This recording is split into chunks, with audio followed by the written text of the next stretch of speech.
राम की जगह तेरा बेटा राजा बने। कल में और आज में अभी एक रात बाकी है। एक रात में क्या हो सकता है? पढ़ने देख, पहले ले लेना, राम की सौगंध उठवा लेना, फिर मन की बात कहना।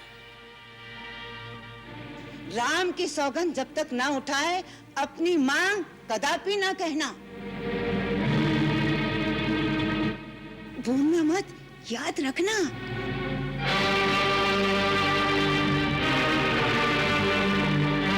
ये देख, ये देख, मैंने सब तैयार कर लिए।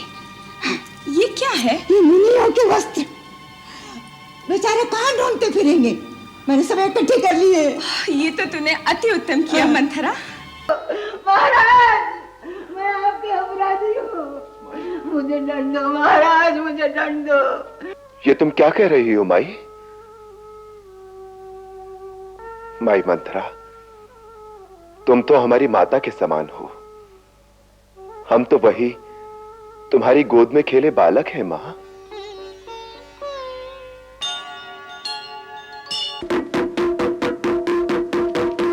कुलगुरु महर्षि वशिष्ठ की आज्ञा से और समस्त प्रजाजनों की सम्मति से श्री दशरथ जी कल अपने ज्येष्ठ पुत्र श्री रामचंद्र जी का राज्याभिषेक करेंगे। कल सूर्योदय होते ही राज युवक श्री रामचंद्र जी को कुलगुरु वशिष्ठ जी सूर्य वंश का राज्य मुकुट पहनाकर उनका राज्य तिलक करेंगे। समस्त प्रजाजनों को महाराज की ओर से पधारने का निमंत्रण है। राजा रामचंद्र की, राजा रामचंद्र की,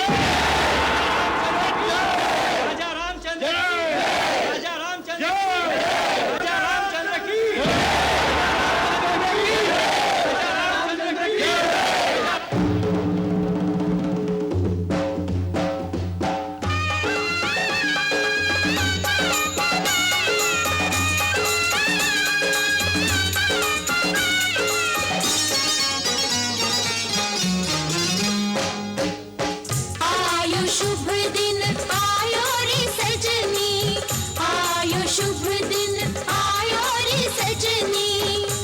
घर बजत बधैया अवध में, घर घर बजत बधैया अवध में, चौदिसी आनंद छायो रे सजनी।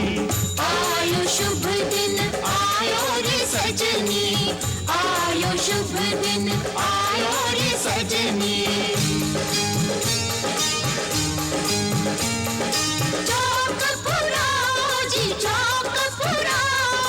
दिवला जराओ जी, दिवला जराओ, फुलवाला रे फुलवाला, स्वर्ग से सुंदर अयोध्या सजाओ, स्वर्ग से सुंदर अयोध्या सजाओ।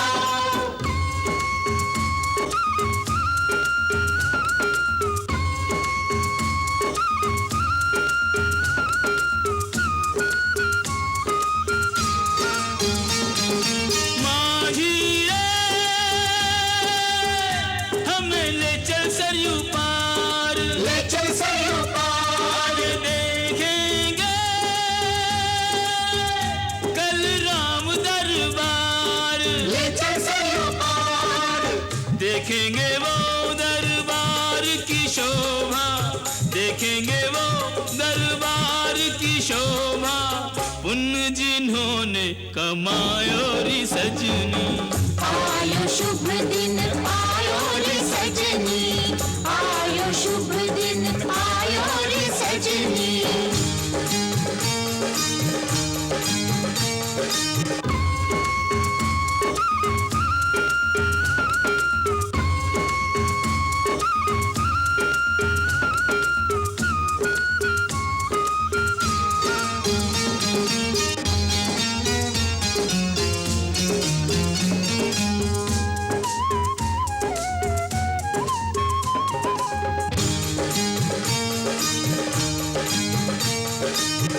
श्री राम से भेंट करेंगे, मस्तक उन चरणों में धरेंगे, रघुबर सबकी पीर हरेंगे, राम जी सबकी झोली भरेंगे, राम जी सबकी झोली भरेंगे।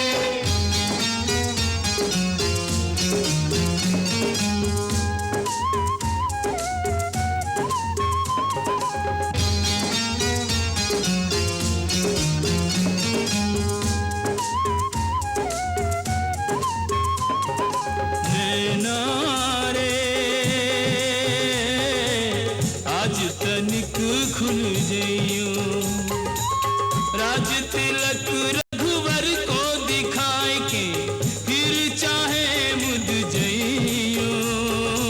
नैना रे आज तनिक खुल जइयो, आज की रैन कटे नहीं काटे, आज की रैन कटे नहीं काटे, सबको मन अकुलायो रे सजनी, आयो शुभ दिन आयो रे सजनी, आयो शुभ दिन आयो रे सजनी।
देखिए नाथ, सारी अयोध्या जगमगा रही है।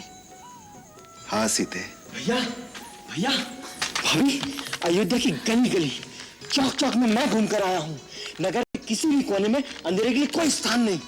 हाँ जीजी, राजमहल को भी दुल्हन की तरह सजाया जा रहा है। अच्छा देखो देखो देखो भैया, प्रजा ने कितने दीपक जलाए हुए हैं। इससे पता लगता है प्रजा आपको कितना प्यार करती है। लक्ष्मण, प्रजा का ये जो इतना प्यार है, इस प्यार का पात्र बनना बड़ा कठिन कार्य है। मुझे तो लगता है मेरे जीवन की कठिनतम परीक्षा का समय आ रहा है। प्यार का मूल्य चुकाना पड़ता है लक्ष्मण।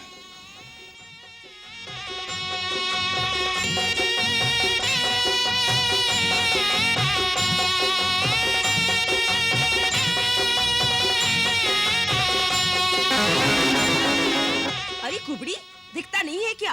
आंखें भी फूट गई हैं। अमंगल करने सामने आ गई। ज्यादा बोलोगी तो फूल उसी होगी। अरे कुबड़ी क्यों भभक रही है? आज तो हंसी और खुशी का दिन है। काय की खुशी, काय की खुशी। अरे बुढ़िया, आज हमारे राम राजा बनेंगे, राजा। अरे चल, ये तो रोती ही रहेगी। राम राजा बनेगा? अरे यही तो दुखड़ा है। सांप लौट रहा है छाती पर सांप।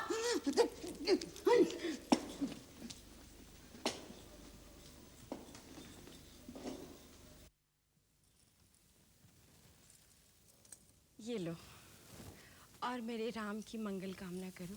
महारानी जी की जय हो। अरे मेरी नहीं, मेरे राम की जय बोलो। ये मंथरा जाने कहाँ रह गई? ये मरी ऐसे ही करती है।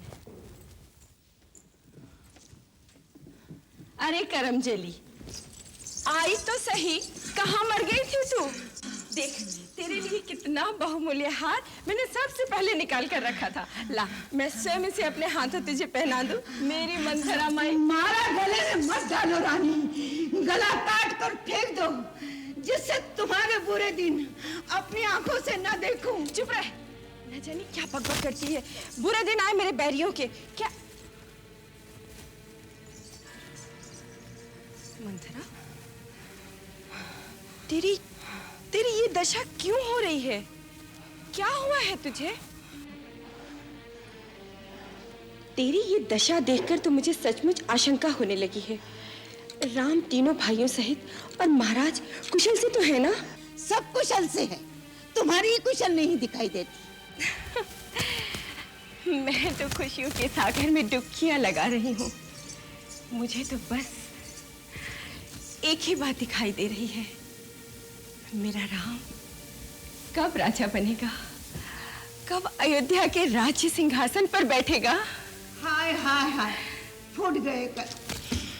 मुझली, तेरा रूप अच्छा नहीं है, कम से कम बातें तो अच्छी किया कर।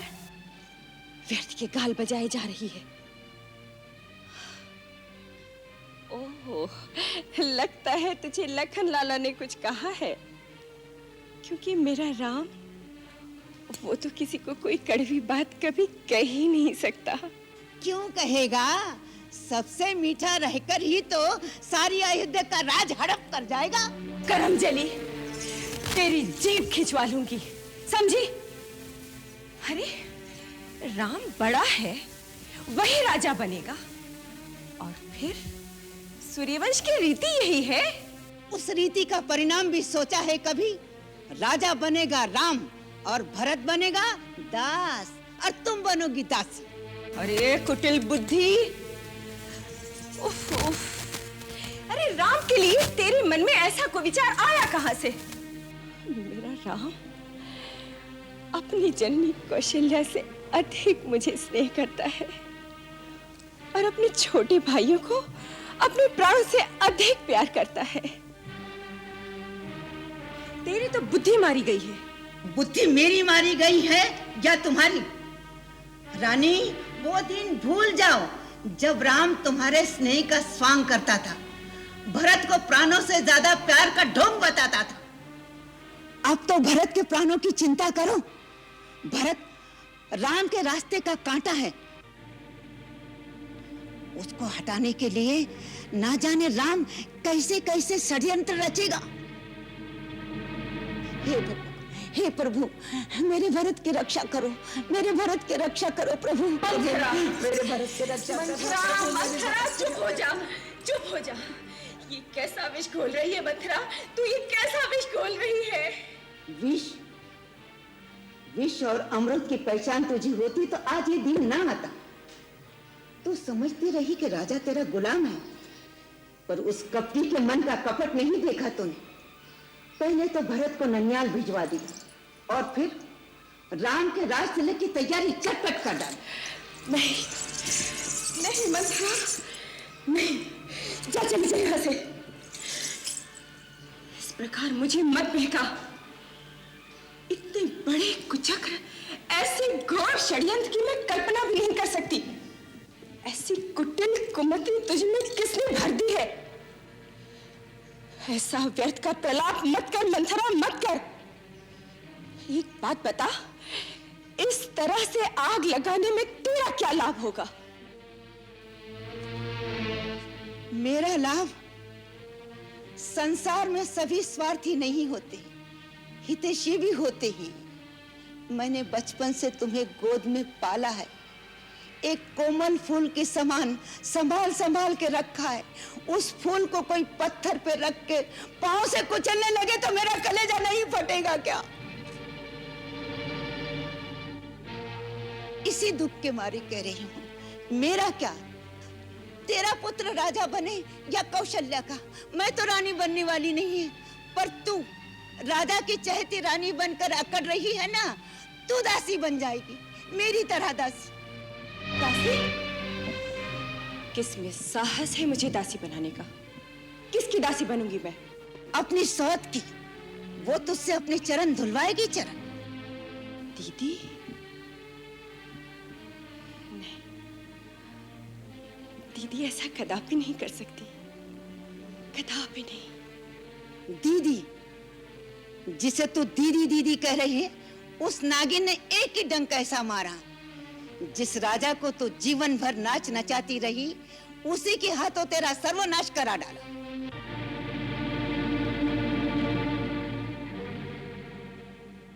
राम के राज तिलक की घोषणा से पहले राजा ने इस बात की तेरे कान पे भनक भी पड़ने दी? कितने दिन से ये षड्यंत्र चलता होगा, इसकी तुझे हवा भी लगने दी?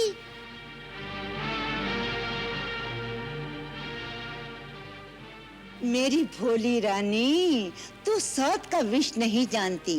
सौत मिट्टी की भी हो, वो भी जहरीली नागन होती है।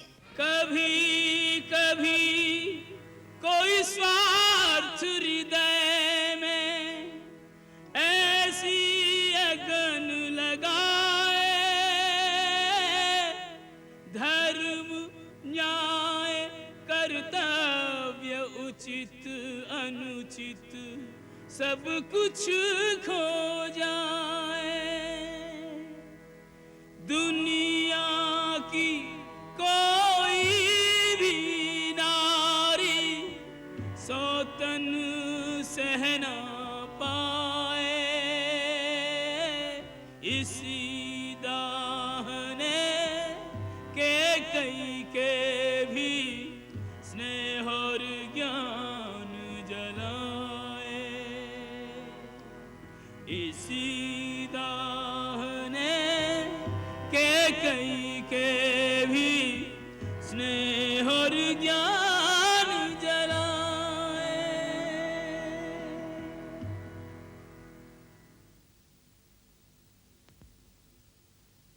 नहीं,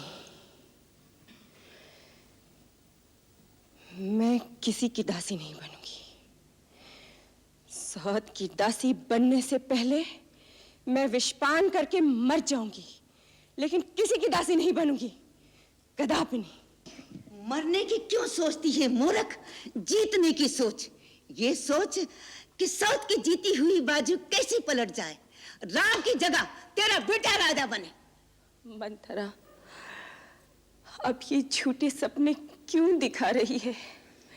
कल भोर होते ही राम राजा बन जाएगा। कल में और आज में अभी एक रात बाकी है। एक रात में क्या हो सकता है? प्रलय। प्रलय? प्रलय तो एक क्षण में होती है, हमारे पास तो रात बाकी है। अगर तुमने ठीक पासा फेंका तो जीत हमारी है। मेरी तो बुद्धि चकरा गई है मंथरा, मेरा तो सर्वनाश हो गया है। मेरे कुछ समझ में नहीं आ रहा है, मैं क्या करूं? इस समय तो तू ही सब कुछ है मंथरा। तेरे से बढ़कर संसार में मेरा कोई दूसरा हितैषी नहीं इस समय। तू जो रास्ता बताएगी मैं उसी रास्ते पे चलूंगी। रास्ता भी मैं ही बताऊं? और कौन बताएगा? तो सुन, महाराज के तुम्हारे पास 2 वर बाकी हैं। वरदान? क्यों भूल गई? तुमने तो ये कहानी सुनाई थी। देवता और असुरा में युद्ध हुआ था, तब महाराज उस युद्ध में इंद्र की सहायता करने के लिए गए थे। तुम भी साथ थी। हाँ? हाँ, उस युद्ध में महाराज बुरी तरह जख्मी हुए और वहीं मूर्छित हो गए।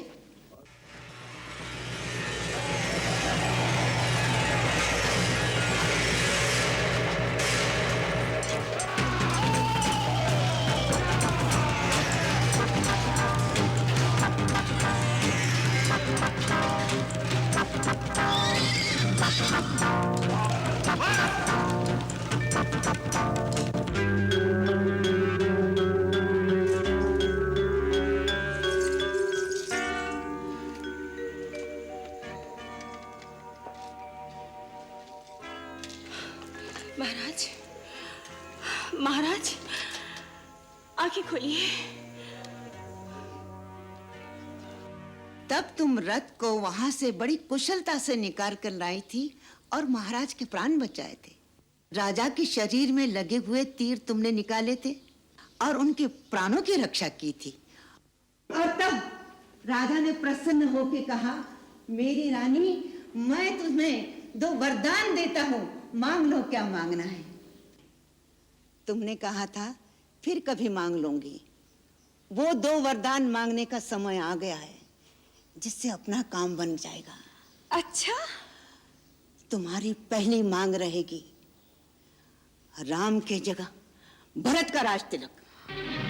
वाह मंथरा वाह, तेरे मुंह में घी शक्कर। और दूसरे में राम को 14 वर्ष का वनवास। राम को वनवास? परंतु राम को वनवास क्यों? पिघल गई ना। मंथरा रूठ मत, मैं तो बड़ी नासमझ हूँ, मुझे समझा कर कहना, अवश्य ही इसमें कोई अच्छी बात होगी। ये मोह ममता का समय नहीं, कूटनीति का समय है। राम ने अयोध्या की प्रजा पर भी अपना जादू डाल रखा है। वो राम को लेकर विद्रोह कर सकते हैं। उस प्रजा को अपने वश में करने के लिए कुछ वर्ष लगेंगे कि नहीं? बोल, लगेंगे ना? 14 वर्ष में भरत राम की जगह अवध में अपना सिक्का जमा लेगा। बस बुला महाराज को इसी समय, बदल दे समय के धारा को, जीत ले बाजी।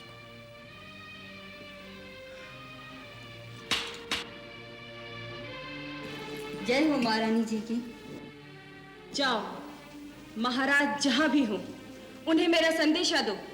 महारानी कैकेयी ने इसी क्षण अपने भवन में बुलाया है। जाओ। जो आगे।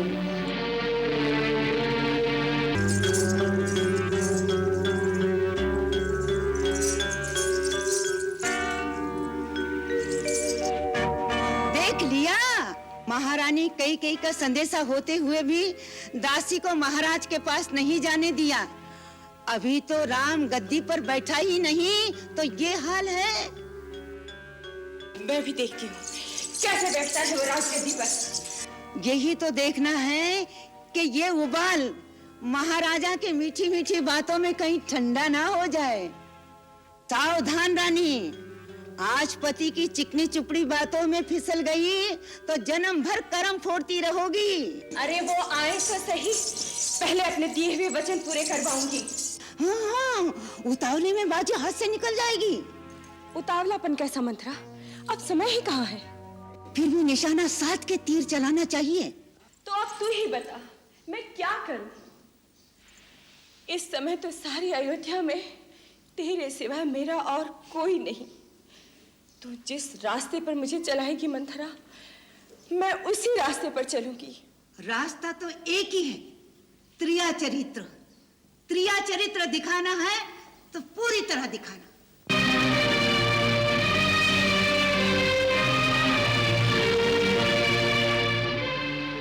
सबसे पहले तो तू ये अपना साज श्रृंगार उतार कर फेंक दे,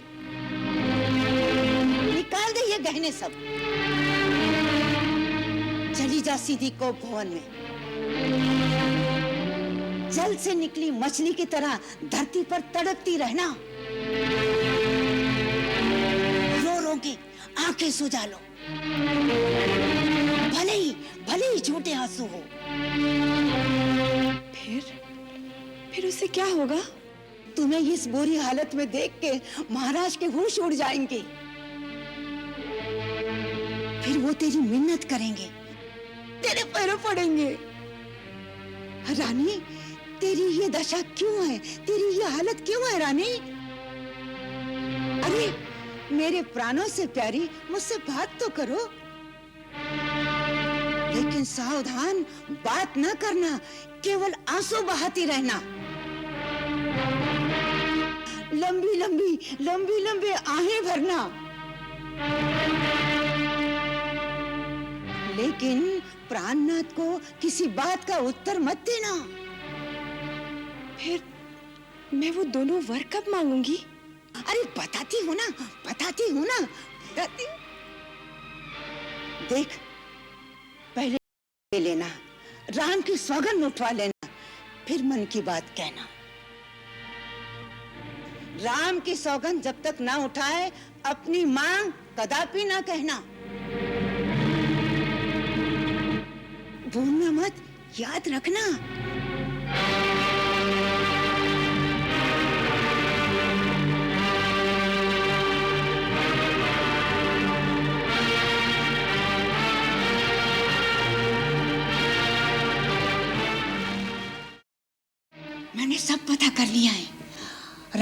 बात जाने को बिल्कुल तैयार है। साथ में सीता और लक्ष्मण भी जा रहे हैं। सच? ये रास्ते का पत्थर अपने आप ही दूर हो गया। ये लक्ष्मण ही बड़ा उपद्रवी था। ये देख, ये देख, मैंने सब तैयार कर लिए। ये क्या है? ये मुनियों के वस्त्र। बेचारे कहाँ ढूंढते फिरेंगे, मैंने सब इकट्ठे कर लिए। ये तो तूने अति उत्तम किया मंथरा। आ गई। ओह, गुरु माता पधारी हैं। धन्य भाग हमारे। रानी कैकेयी, ये क्या अनर्थ कर रही हो? कोने कोने से एक ही स्वर गूंज रहा है कि राम के बिना अयोध्या अयोध्या नहीं रहेगी, विधवा अभागिन के समान हो जाएगी। फिर किस अयोध्या नगरी पर राज कराओगी भरत से? और क्या भरत इस कुटिल अनीति से प्रसन्न होगा? क्यों नहीं होगा? वही तो राज्य करने की योग्य है गुरु माता। जिस टाल पर बैठी हो उसी पर कुठाराघात करके जीवन भर पछताने के सिवाय और कुछ हाथ नहीं आएगा। मेरे हाथ में क्या आएगा और मेरे हाथ से क्या जाएगा, इसका विचार यदि आप ना करें तो उत्तम होगा, अन्यथा मुझे शिष्टाचार की सीमा लांघने पर विवश होना पड़ेगा। अत्याचार की सीमा को पार करने वाली नारी, तू क्या शिष्टाचार करेगी? याद रख रानी कैकेयी, संसार में लोग जब जब सौतेरी माँ की क्रूरता का उदाहरण देंगे तब तेरा ही नाम लेंगे। कभी कोई माता पिता अपनी कन्या का नाम कैकेयी नहीं रखेगा। आपने बिल्कुल ठीक कहा गुरु माता, और कोई इस नाम को रख भी नहीं सकता। कैकेयी एक ही हुई है, कैकेयी एक ही रहेगी।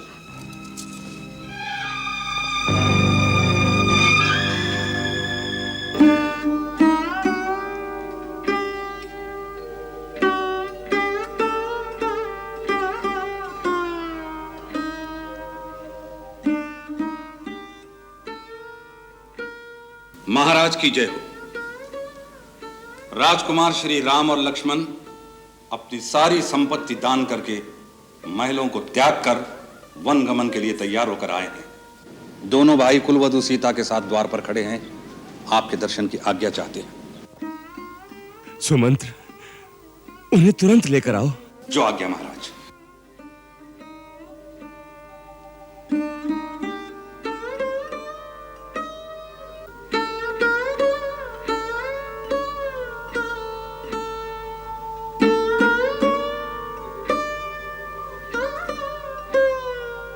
पिताश्री, मैं दंडकारण्य में जाने से पहले आपका आशीर्वाद लेने आया हूं।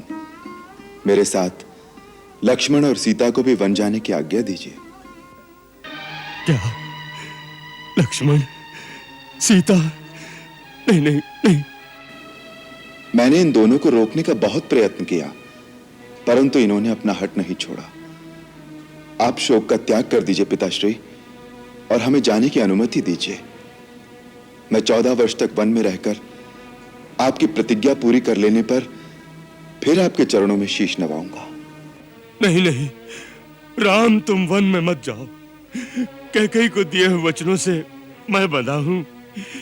तुम नहीं, तुम वीर हो, इसलिए धर्म पूर्वक दिए गए इस राज्य को मेरा विरोध करके छीन क्यों नहीं लेते?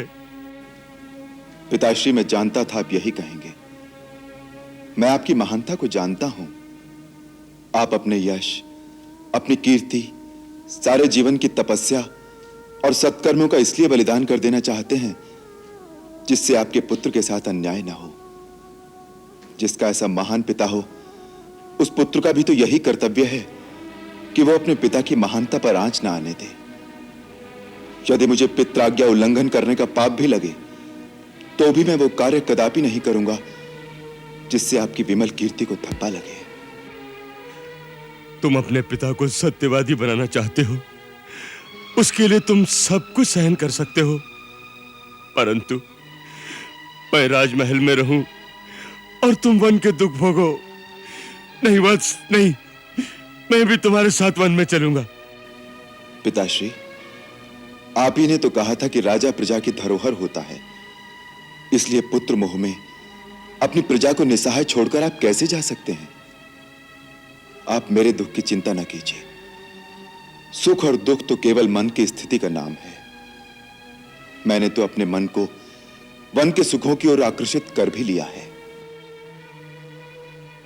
शास्त्र ने पिता को देवताओं का भी देवता माना है। आपको देवता मानकर मैं अपने वनगमन को आपकी पूजा समझता हूं। मुझे वनगमन की आज्ञा दीजिए, जिससे मैं समझूं कि आपने मेरी पूजा स्वीकार की। ओह, ये विधि की कैसी घोर विडंबना है। कैसे धर्म संकट में फंस गए दशरथ के प्राण। मैं जी भी नहीं सकता और मर भी नहीं सकता।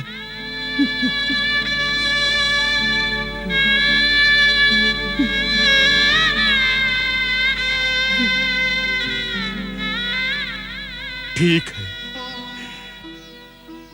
जैसी विधाता की इच्छा। सुमंत्र, हमारी आज्ञा है। चतुरांगणी सेना अंगरक्षक की भांति राम के पीछे पीछे वन में जाएगी। अयोध्या का पूरा राजकोष, अन्न भंडार इनके साथ जाने चाहिए, जिससे ये वन के पावन प्रदेश में ऋषियों मुनियों के साथ यज्ञ अनुष्ठान करेंगे। पर्याप्त दान दक्षिणा देकर सुखपूर्वक रहेंगे। हमारी आज्ञा का पालन किया जाए। महाराज, यदि सारी सेना, राज का सारा कोष राम के साथ चला जाएगा तो इस श्रीहीन, धनहीन और उजड़ी हुई अयोध्या का राज मेरा पुत्र भरत कभी स्वीकार नहीं करेगा। आप कान खोलकर सुन लीजिए, आप वचन हार चुके हैं। भरत को राजा स्वीकार कर चुके हैं और फिर बिना राजा के अनुमति के आप राज्य की कोई भी वस्तु राज्य के बाहर भेजने का क्या अधिकार रखते हैं? मेरे वर के अनुसार राम को तापस वेश में 14 वर्ष तक मुनियों की तरह वन में रहना है। इन्हें तो ये राजसी अलंकार, वस्त्र, आभूषण सारा कुछ यही त्याग कर जाना चाहिए। इसलिए मैंने इनके लिए मुनियों के वस्त्र भी मंगवा कर रखे हैं। मंथरा,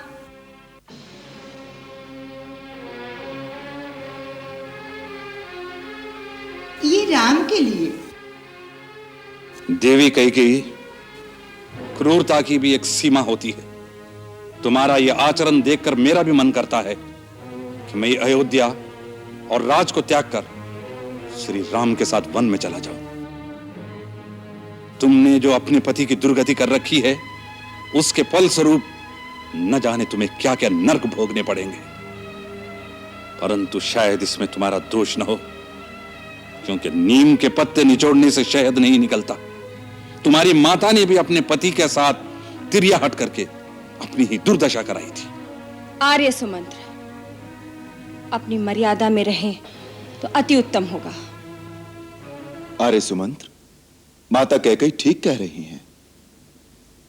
हमें यहीं से मुनिवेश में जाना चाहिए। राज्य के साथ मैं सर्वस्व राजसी भोगों का भी त्याग कर चुका हूं। लाइए माता, अपने आशीर्वाद के साथ हमें यह मुनिवस्त्र प्रदान कीजिए।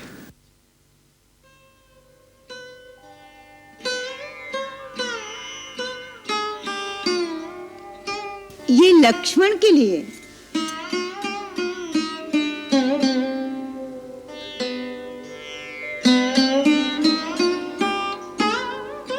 ये तुम्हारी बहू सीता के लिए।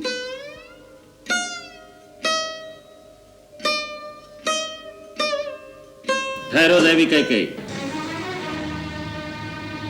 तुम्हारे त्रियाहट ने पति के मर्यादा तो नष्ट कर दी, परंतु रघुवंश की मर्यादा तो भंग न करो। सीता तुम्हारी पुत्र वधू है। रघुवंश की शोभा, सूर्यवंश की लाज, उसके उत्तम वस्त्र और आभूषण उतार कर उसे मुनि वस्त्र देते हुए तुम्हारे हाथ नहीं कांपते। तुमने केवल राम के लिए वनवास का वर मांगा था, इसलिए सीता राजकुमारियों की तरह पूरे राजसी ठाठ से वन में रहेगी। यह हमारी आज्ञा है। गुरुदेव ठीक कहते हैं। सीता जहां रहेगी, राजरानी की तरह रहेगी। मैंने महाराज जनक को वचन दिया था कि सीता का अयोध्या की महारानी की तरह आदर सत्कार किया जाएगा। सीता पुत्री, तुम वन में भी एक महारानी की भांति ही रहोगी। क्षमा पितृदेव, क्षमा गुरुदेव। आप गुरुजनों से मेरा केवल इतना ही निवेदन है, जिसका पति तपस्वी वेश में रहेगा, उसकी पत्नी राजसी ठाट से जीवन बिताए, क्या उसको शोभा देगा? क्या ये स्त्री धर्म के अनुकूल है? क्या इससे मेरे पिता की शोभा बढ़ेगी या मेरे ससुराल के कुल का यश बढ़ेगा?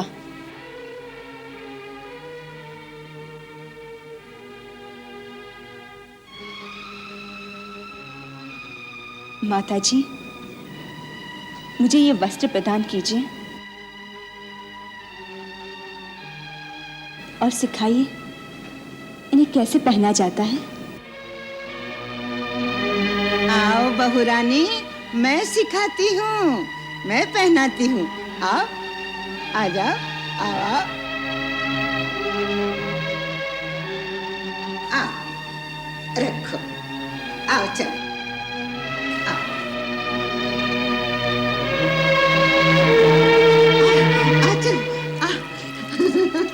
ये वस्त्र तुझे बहुत पसंद है ना? हाँ, आ, मैं पहनाती हूँ। उतार दे ये वस्त्र, उतार दे ये आभूषण, चल निकाल, चल। नहीं सीते, तुम भले ही मुनि वस्त्र धारण करो, परंतु आभूषण नहीं उतारोगी। एक सुहागिन स्त्री के लिए आभूषण रहित होना अब शकुन की बात है। जो आ गया गुरु माता।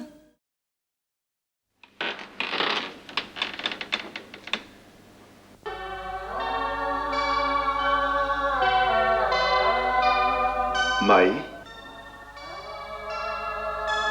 मंथरा माई,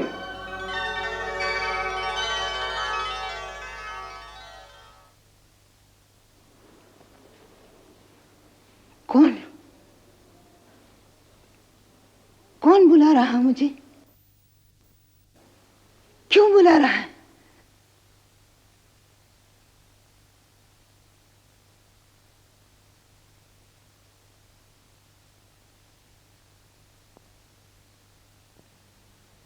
हम तुमसे मिलने आए हैं माई।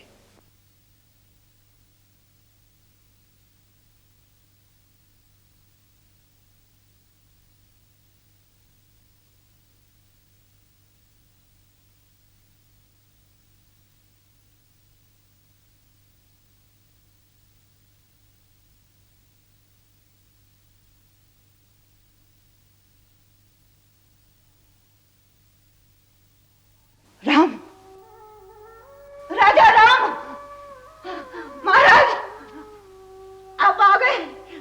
महाराज, मुझे दंड देने आए हो, मुझे दंड दीजिए, दंड दीजिए। 14 साल से मैं इंतजार कर रही हूँ कि मुझे दंड दो। महाराज, मुझे दंड दो, मैं सबसे कह रही हूँ कि मुझे दंड दो। आप दंड दीजिए, मैं अपराधी हूँ। मैं 14 साल से सबसे कह रही हूँ मुझे दंड दो, मुझे दंड दो। किसी ने नहीं दिया, आप दंड दो। महाराज, मैं आपके अपराधी हूँ, मुझे दंड दो। महाराज, मुझे दंड दो। ये तुम क्या कह रही हो माई? माई मंथरा, तुम तो हमारी माता के समान हो। हम तो वही तुम्हारी गोद में खेले बालक हैं मां। चलो, तुम्हारा स्थान राजभवन में पूरे सम्मान के साथ सुरक्षित है। चलो, देखो देखो तुम्हें लेने कौन कौन आया।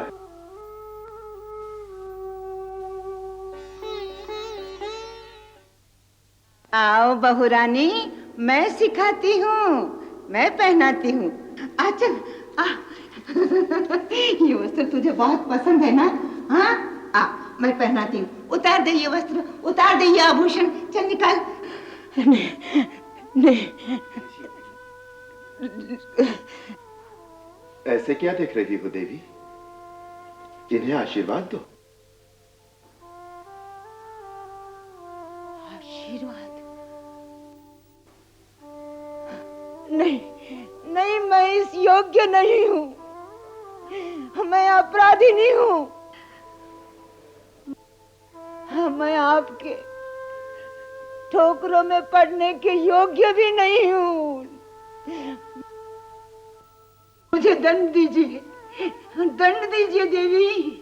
लक्ष्मण, तुम ही मुझे दंड दो, तुम ही मुझे दंड दो।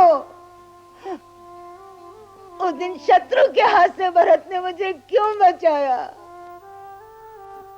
तुम दंड दो लखन जी, तुम दंड दो। माई, महाराज राम, महारानी सीता तुम्हें अपने साथ आदर पूर्वक ले जाने आए हैं।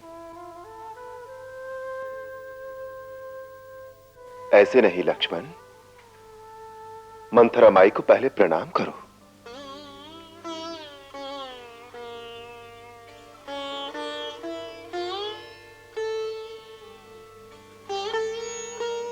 सीते, देवी के चरण छुओ, ये तुम्हारी सास के समान है। नहीं, नहीं, मैं इस योग्य नहीं हूँ।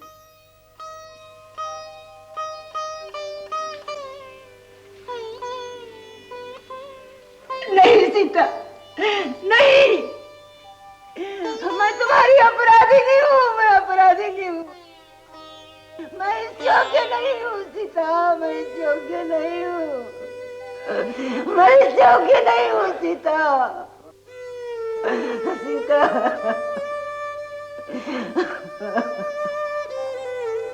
पश्चाताप करते करते 14 साल बीत गए, 14 साल बीत गए, 14 साल बीत गए।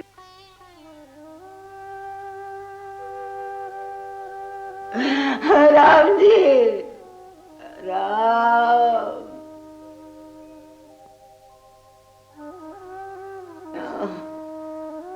राम।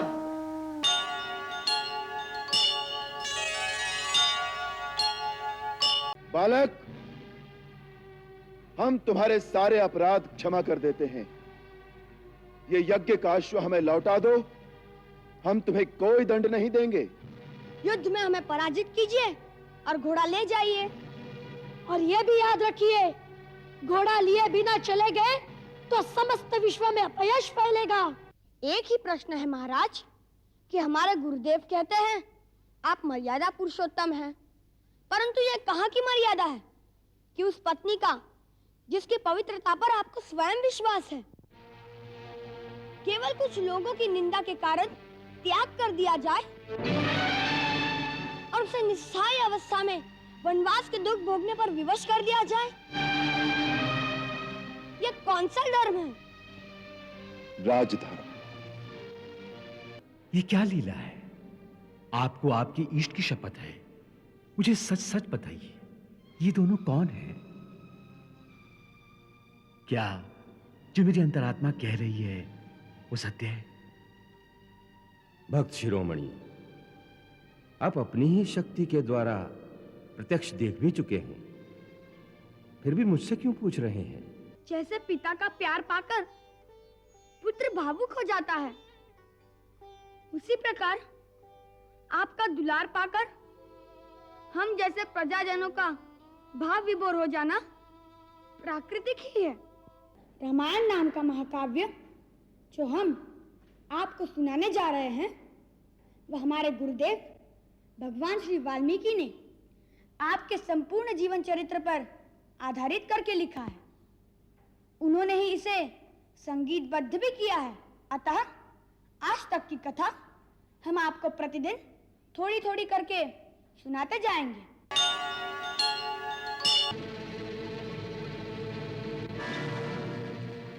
हनुमान जी, आप वीर तो हैं ही, अब पता चला चतुर भी बहुत है।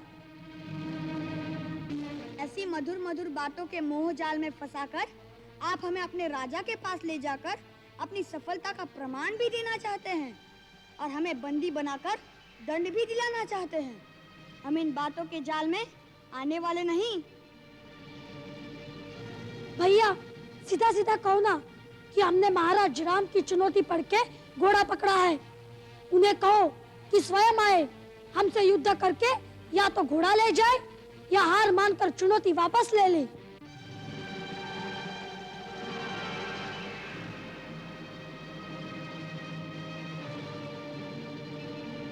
परंतु आपने परिचय तो दिया ही नहीं। वहां जाकर क्या कहेंगे कि उन्हें किसने बुलाया है? माता पिता का नाम क्या है? रहते कहाँ हैं? हनुमान जी, यहाँ कोई हमारी शादी विवाह की बात तो चल नहीं रही जो हम अपने कुल और गोत्र का बखान करें। यहाँ युद्ध की बातें हैं। यहाँ प्रश्न भी बाण ही करेंगे और उत्तर भी बाण ही देंगे।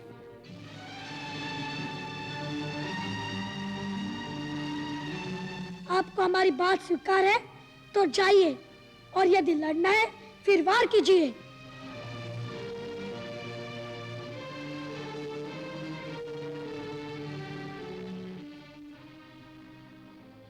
आप अपनी बालहट से क्यों हमें विवश करते हैं धनुष उठाने पर? आपकी सुकुमार अवस्था देखकर हमारा मन नहीं करता बाण चलाने को। जहाँ अस्त्र न उठ सके वहाँ पराजय स्वीकार कर लेना ही उत्तम है। पराजय? पराजय का शब्द रघुकुल की गाथा में नहीं आता, मूढ़ बालक। और शत्रुघ्न और लक्ष्मण जी रघुकुल के ही है ना, जो पराजित होकर कई शिविर में मूर्छित पड़े होंगे। उसी रघुकुल का अहंकार है आपको।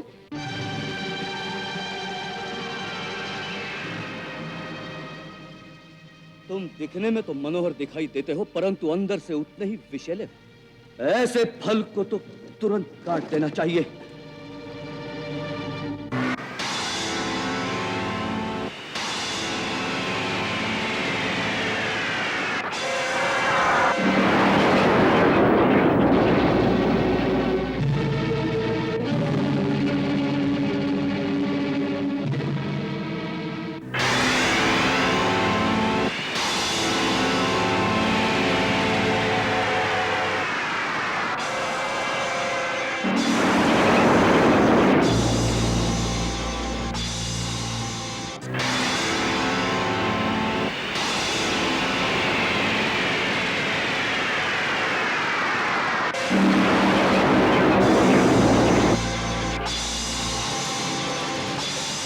शत्रुघ्न से टकरा के सौमित्र को चकरा के लव कुश भरत के साथ अब संग्राम करते हैं। बाणों की वर्षा युद्ध में अविराम करते हैं। बाणों की वर्षा युद्ध में अविराम करते हैं।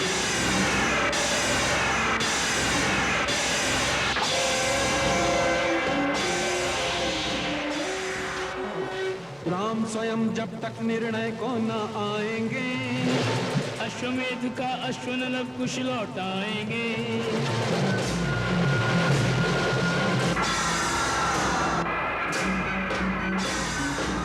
हार गया जो भी इनसे लड़ा, सीता के जायों में है साहस बड़ा। सीता के जायों में है साहस बड़ा। लिखी चुनौती पढ़ के बैठे हैं ये भी अड़के।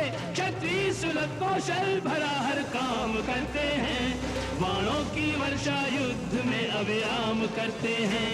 बाणों की वर्षा युद्ध में अविराम करते हैं।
नहीं, ये सत्य नहीं हो सकता।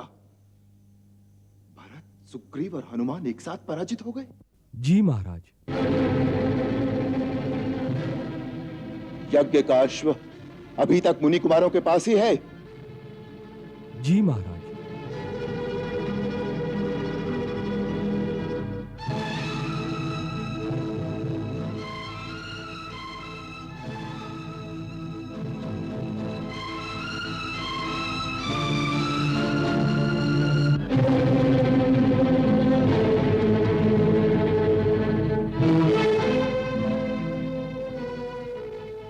मेरा जाना आवश्यक है।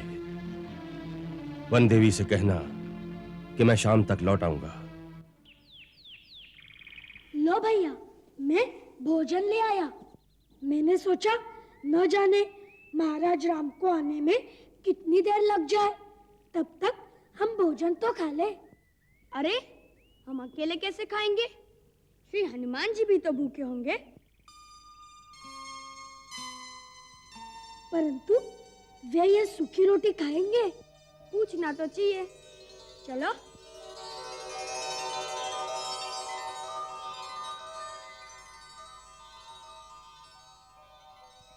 हे महावीर हनुमान, आप तो महाराज सुग्रीव के महामंत्री हैं। किष्किंधा के राजमहलों में सुंदर और स्वादिष्ट भोजन खाने की आदत होगी, परंतु हम तो ठहरे वनवासी और ब्रह्मचारी।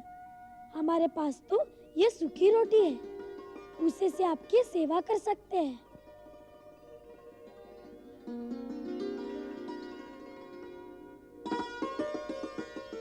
भाई, सेवक के लिए तो स्वामी की दी हुई रूखी सूखी रोटी भी अमृत समान है।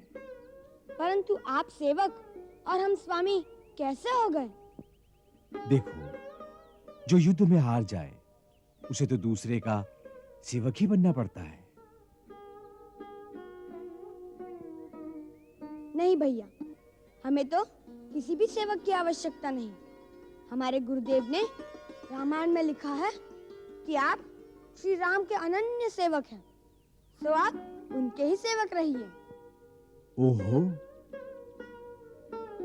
तो आपके गुरुदेव ने रामायण लिखी है? हाँ, उसमें श्री राम का जीवन चरित्र लिखा है। आपकी कथा भी उसमें आती है। अच्छा। हाँ, आपकी अनन्य भक्ति और सेवा के कारण हमें आपका चरित्र बहुत अच्छा लगा।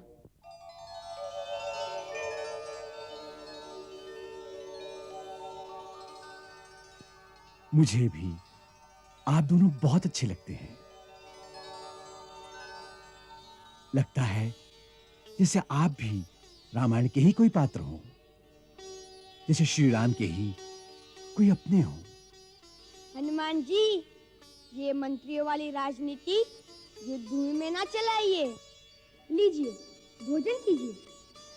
परंतु भैया, ये खाएंगे कैसे? इन्हें तो हमें खिलाना पड़ेगा। मैं अपने हाथ से इन्हें खिलाता हूँ। नहीं नहीं, आपके हाथ से अपनी सेवा कराऊं, ये नहीं हो सकता। आप अपना भोजन करिए। एक प्राणी हमारे सामने भूखा हो और हम भोजन कर ले, ये क्षात्र धर्म तो क्या मानव धर्म के भी विरुद्ध है, पाप है। लव, इनके हाथ खोल दो। भैया, लेकिन इनके हाथ खोल देंगे तो? नहीं नहीं, ये वीर पुरुष है। हाथ खोलने पर भी ये उसका अनुचित लाभ नहीं उठाएंगे। देखिए हनुमान जी, हम केवल आपके भोजन के लिए हाथ खोल रहे हैं। हमें वचन दीजिए कि आपके हाथ खोलने पर भी आप चुपचाप हमारे बंदी बनकर यहाँ बैठे रहेंगे।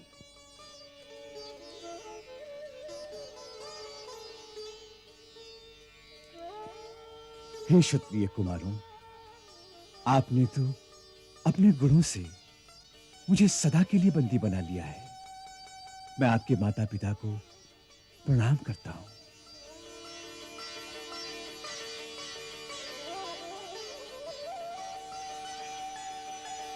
लव, इनके हाथ खोल दो।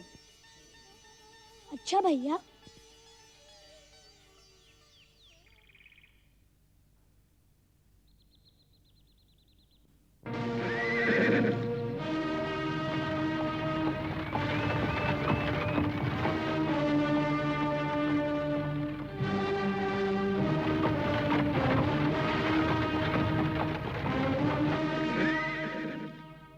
लगता है अब तो महाराज सचमुच स्वयं आ गए हैं।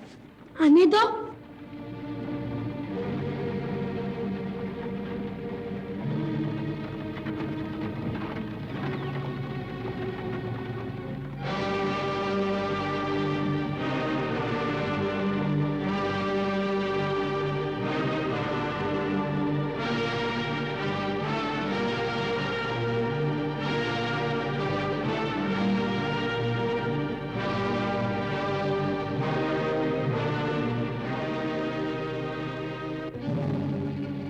हमारी सेना की ये दशा।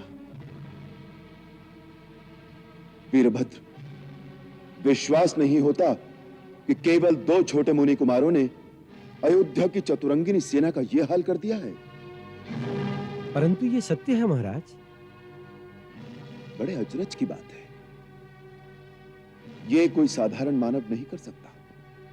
महाराज, मुझे तो वो साधारण भी नहीं लगते और मानव भी नहीं लगते। मुझे तो वो 2 छोटे छोटे देवता लगते हैं जिन्हें देखकर प्रणाम करने को मन होता है।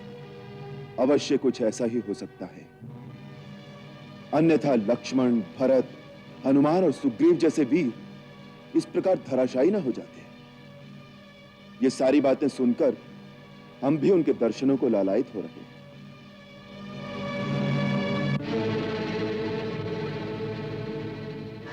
वो देखिए महाराज, उनके दर्शन हो गए। वो दोनों वीर पेड़ों के उस ओर खड़े हैं।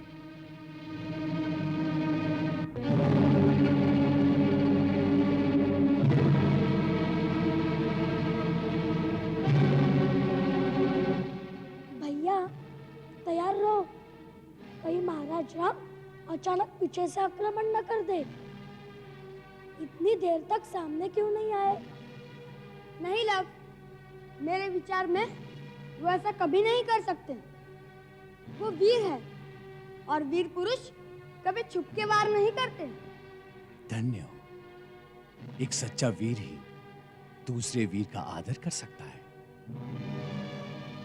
हनुमान,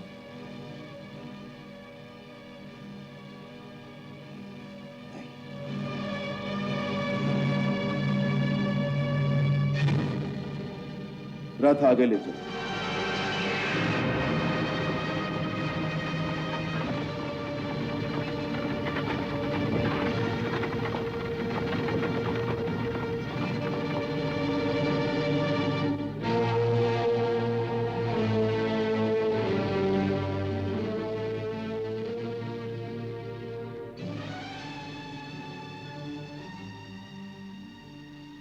हनुमान, ये क्या? तुम जैसा परमवीर इस प्रकार दुबक कर बैठा है?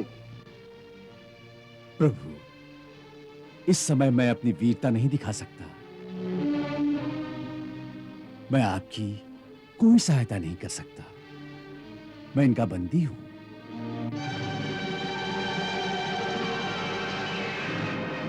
ये तो इन्होंने दया करके मेरे हाथ पांव खोल दिए।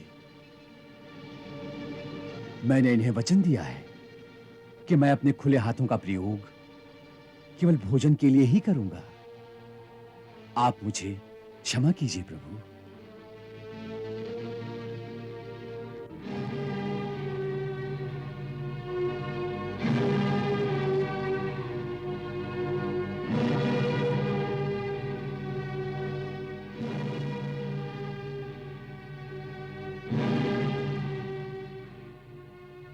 तुम दोनों को देखकर यह विश्वास नहीं होता कि ऐसे कोमल कोमल अंगों वाले 2 सुकुमार बालकों ने अयोध्या की चतुरंगिनी सेना के साथ साथ लक्ष्मण, भरत, शत्रुघ्न और सुग्रीव जैसे योद्धाओं को पछाड़ दिया है। महाबली हनुमान को बंदी बनाकर बिठा रखा है। यह कैसे सत्य हो सकता है? वैसे तो सत्य स्वयं सिद्ध होता है महाराज। फिर भी यदि आपको प्रमाण की आवश्यकता है तो ये जीता जागता प्रमाण आपके सामने है। आपके परम भक्त वीर हनुमान हमारे सत्य की पुष्टि करेंगे। हाँ प्रभु, ये परम सत्य है कि इन दोनों ने ही अपने दिव्य अस्त्रों से अयोध्या के समस्त योद्धाओं को एक ऐसी मूर्छा में डाल दिया है कि इतने दिनों में किसी को अब तक चेतना नहीं आई। मैं इन दोनों के माता पिता को बारंबार प्रणाम करता हूं, जिन्होंने ऐसे चमत्कारी पुत्रों को जन्म दिया है। सुन लिया?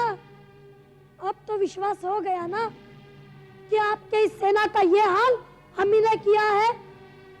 अब क्या कहते हैं आप?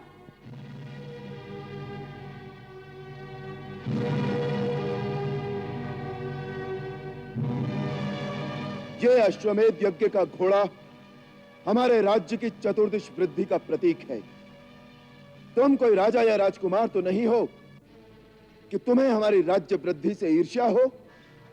फिर तुमने किस लोभ से हमारे इस घोड़े को पकड़ा है? न हमें कोई लोभ है, न हमें किसी राज्य की लालसा है, न हमें आपकी राज वृद्धि से ईर्ष्या है। हमने तो इस घोड़े के मस्तक पर लिखी हुई चुनौती को पढ़कर इसे पकड़ा है। परंतु क्यों? तुम्हारा इस चुनौती से क्या संबंध? क्योंकि इस चुनौती में अहंकार की गंध है। उससे ऐसा लगता है कि आप यह समझते हैं कि सारे संसार में आपके सिवा न तो कोई क्षत्रिय है न वीर, और क्योंकि हम क्षत्रिय हैं, इस चुनौती का उत्तर देना हमारा धर्म हो जाता है। महाराज राम, आप क्षत्रिय धर्म को जानते ही होंगे। यदि कोई क्षत्रिय युद्ध की चुनौती सुनकर पीठ दिखाकर भाग जाए तो समझो ना तो उसने अपने माँ के दूध का ऋण चुकाया और ना अपने पिता के नाम की लाज रखी। कौन है तुम्हारे पिता? यदि हमसे जीत लेंगे तो उनके पास जाइएगा। अभी से उनका पता पूछने की क्या आवश्यकता है? पहले हमसे युद्ध करिए, हमसे।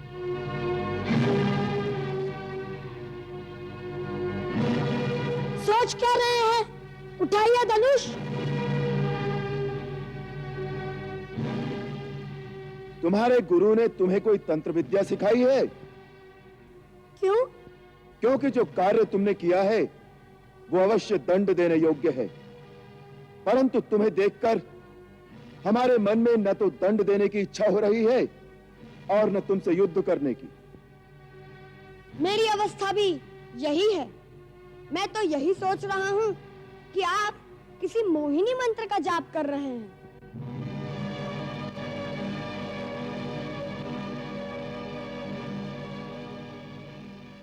ये विधाता की विधि कैसी है कि दोनों ओर से धनुष उठाना कठिन हो गया है। सिखाई है?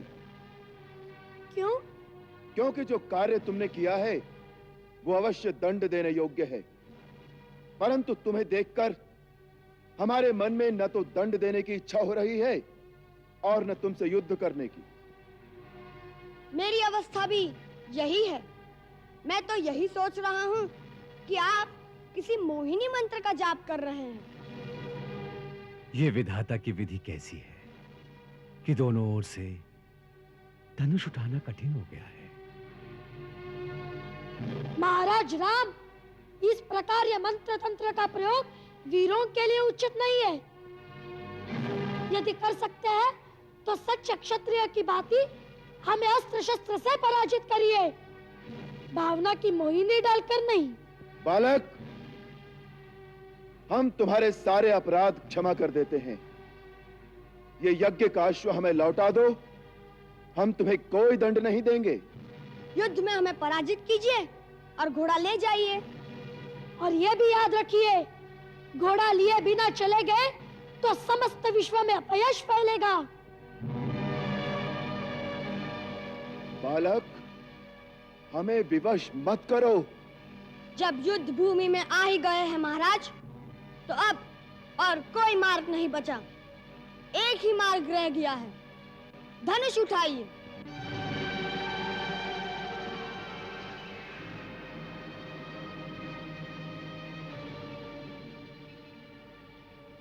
महाराज राम, क्षत्रिय केवल बातें नहीं करते, युद्ध करिए युद्ध। उठाइए धनुष। महाराज राम, यदि आप क्षत्रिय हैं तो आपको अपने पूर्वजों की आन है कि युद्ध भूमि में सारी मोह ममता त्याग कर एक वीर क्षत्रिय की भांति व्यवहार कीजिए और अपना धनुष उठाइए। बालक, हमें ऐसी शपथ मत दो कि हम विवश हो जाएं। हे राम, ये आप क्या कर रहे हैं?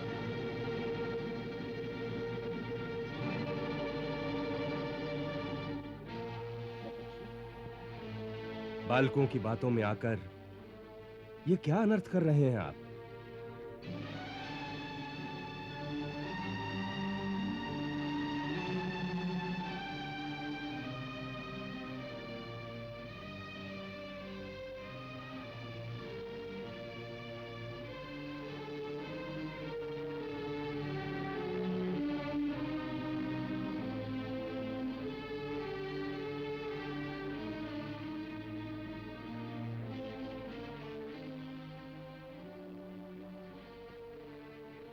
कल्याण मस्तु।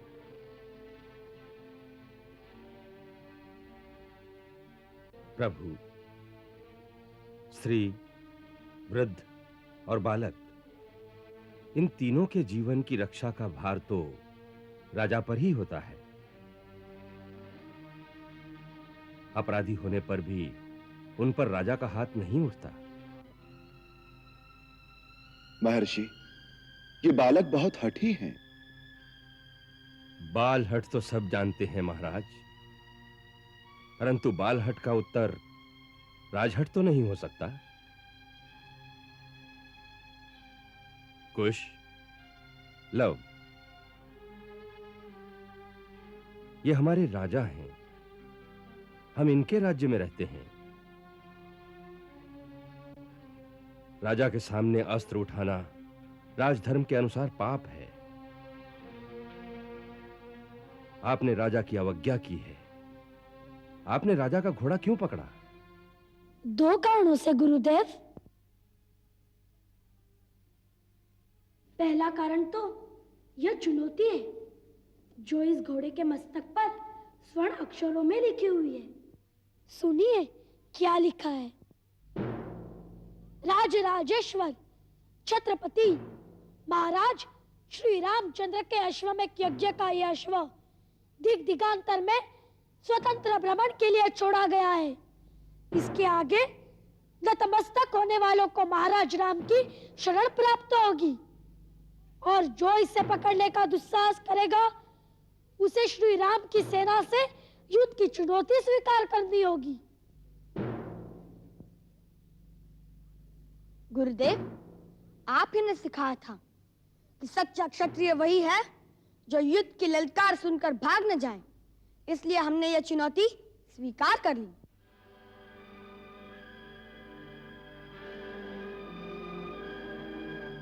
और दूसरा कारण? कुछ भैया को महाराज राम से कुछ प्रश्न पूछ लेते, सो मैंने सोचा वैसे तो हमारी भेंट महाराज राम से हो नहीं सकती। यदि यह घोड़ा पकड़ ले तो उसे छुड़ाने के लिए महाराज राम स्वयं आएंगे और कुछ भैया उससे प्रश्न भी पूछ लेंगे। पूछो, क्या प्रश्न पूछना चाहते हो?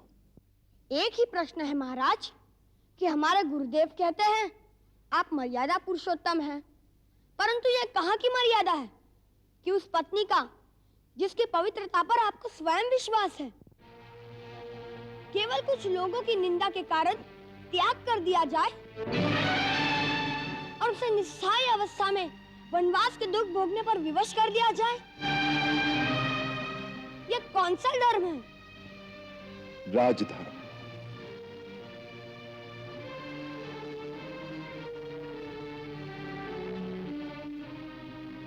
एक साधारण मानव के धर्म और एक राजा के धर्म में इतना ही अंतर है। एक साधारण मानव का प्रथम धर्म है अपनी पत्नी, अपने बच्चों, अपने भाई बहनों, माता पिता और निकट सगे संबंधियों की रक्षा करना, उनको सुख पहुंचाना, और यदि कठिन समय आए तो दुख में उनका साथ देना। परंतु वही मानव जब राजमुकुट पहनकर राजा बन जाए तो उसका प्रथम धर्म अपने निजी सुख या दुख और अपने निकट सगे संबंधियों के सुख दुख में उनका साथ देना नहीं रहता, वरन राजा का धर्म केवल प्रजा रंजन होता है। उसके सारे कर्म प्रजा मत के अधीन होते हैं, फिर चाहे निजी तौर पर उसे सुख हो या दुख। उसका कर्तव्य तो वही है जिससे प्रजा का कल्याण हो, प्रजा रंजन हो और जिसमें प्रजा का मत हो। यही उसका पहला धर्म भी है और यही उसका आखिरी धर्म भी है। इसे ही राजधर्म कहते हैं। तो इसका अर्थ यह है कि यह अन्याय आपने नहीं, अयोध्या की प्रजा ने किया है।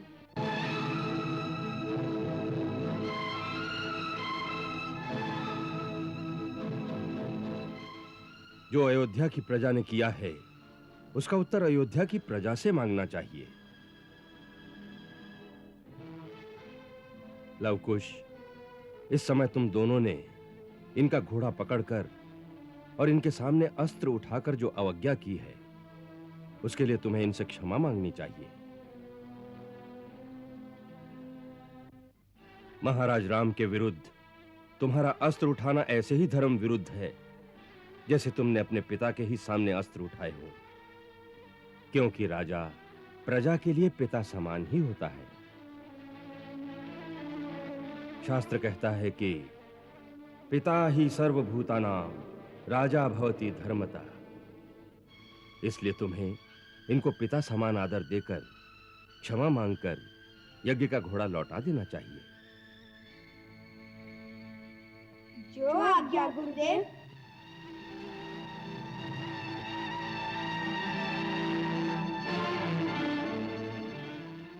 महाराज, हम नक्षत्रोचित कर्तव्य समझकर भूल से आपकी जो अवज्ञा की है उसके लिए हम आपसे क्षमा मांगते हैं। यदि आप हमें कोई दंड देना चाहे तो वह भी हमें स्वीकार है।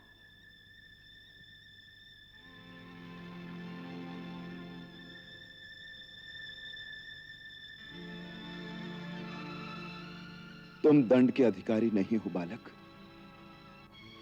तुम्हारे जैसे वीर, गुणी और ज्ञानी बालक जिस राजा के राज्य में हो उसे उन पर गर्व करना चाहिए और पुरस्कार देना चाहिए।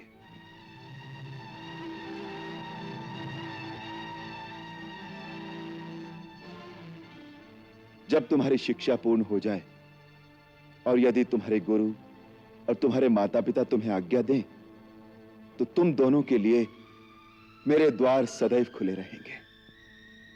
उचित समय आने पर ये दोनों आपकी इस उदारता का लाभ अवश्य उठाएंगे। कुश, वत्स, अयोध्या की सेना पर इस पहली विजय से तुमने मेरी विद्या सफल कर दी। अब चैतन्य अस्त्र द्वारा इन सब की मूर्छा भंग कर दो, जिससे महाराज समस्त बंधु बांधुओं सहित जाकर अपना यज्ञ संपूर्ण कर सकें। जो आज्ञा गुरुदेव।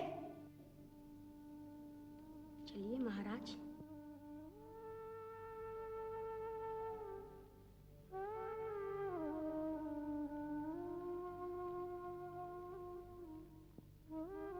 हे पवन पुत्र। जी महर्षि। आप यज्ञ का अश्व ले जाइए। जो आज्ञा। महर्षि, एक शंका है। क्या? ये क्या लीला है? आपको आपके इष्ट की शपथ है, मुझे सच सच बताइए, ये दोनों कौन हैं? क्या जो मेरी अंतरात्मा कह रही है वो सत्य है? भक्त शिरोमणि, आप अपनी ही शक्ति के द्वारा प्रत्यक्ष देख भी चुके हैं, फिर भी मुझसे क्यों पूछ रहे हैं? हे महावीर, भक्त की शक्ति तो भगवान से भी अधिक होती है। फिर भी मेरी एक प्रार्थना है कि अभी इस बात को गुप्त ही रहने दें। उचित समय आने पर मैं स्वयं ही प्रकट कर दूंगा। मैं देख रहा हूं विधि का खेल बड़ा विचित्र होने वाला है, फिर भी उसे एक सुखद मोड़ देने की चेष्टा कर रहा हूं।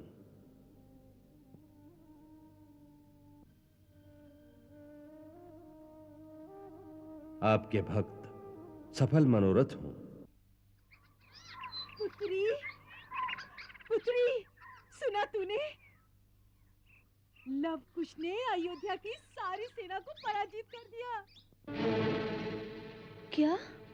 अयोध्या की सारी सेना को पराजित कर दिया। अयोध्या की सेना को?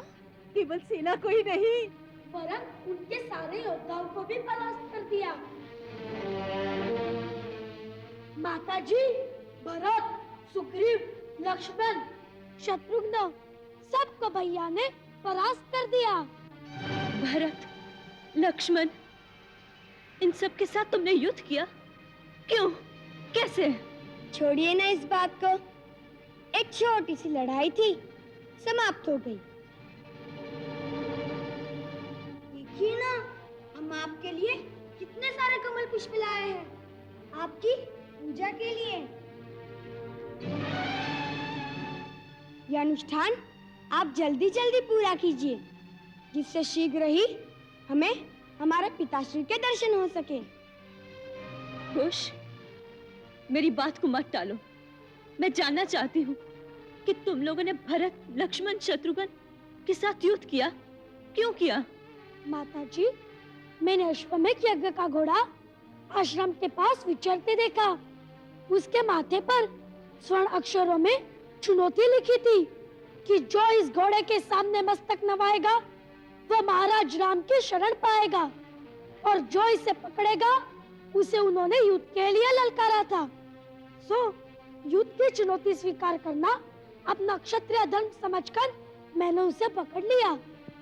फिर क्या, उनकी सेना, उनके सेनापति एक एक करके सबके सब ढेर हो गए। फिर शत्रुघ्न आए, उन्हें भी मैंने मूर्छित करके रण में ही सुला दिया। फिर लक्ष्मण जी आए, उनसे युद्ध हुआ। क्या ठंडा ठंडा सुना रहे हो कुछ भैया? माताजी, युद्ध नहीं हुआ, घमासान का युद्ध हुआ और हमने उन्हें मूर्छित कर दिया। फिर भरत जी आए और उनके साथ महाराज सुग्रीव और महाबली हनुमान भी आए। हनुमान जी बड़े वीर कहलाते हैं, परंतु भैया की वीरता देखकर वे ऐसे चकाचौंध हो गए और हमारे पास में ऐसे बन गए जैसे गाय का छोटा सा बछड़ा बन जाता है। नहीं। हाँ, और भरत जी और सुग्रीव महाराज ने एड़ी चोटी की शक्ति लगा ली, परंतु गुरुदेव के प्रदान किए हुए हमारे अस्त्रों ने उन्हें भी धराशायी कर दिया। और फिर महाराज राम स्वयं आ गए।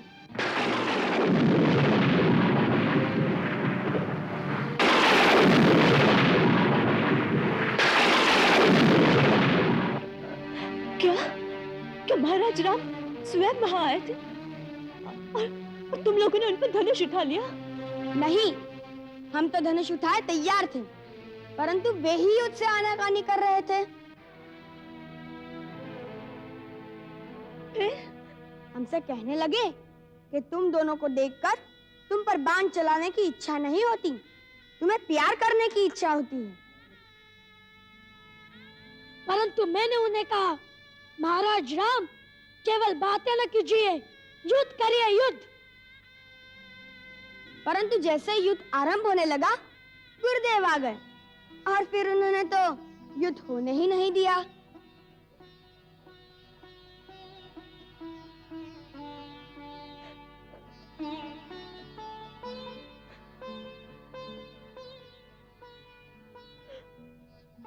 प्रभु का कोटि कोटि धन्यवाद कि तुम लोग महान पाप से बच गए, महान पाप से बच गए। क्या हुआ पुत्री? माताजी, ये आपको क्या हो गया माताजी?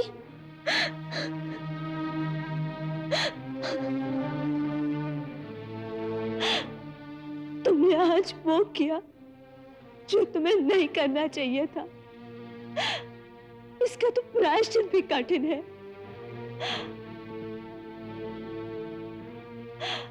हनुमान को तुमने बछड़े की भांति बांध दिया। हनुमान तो मेरा पहला पुत्र है, तुमसे भी बड़ा पुत्र।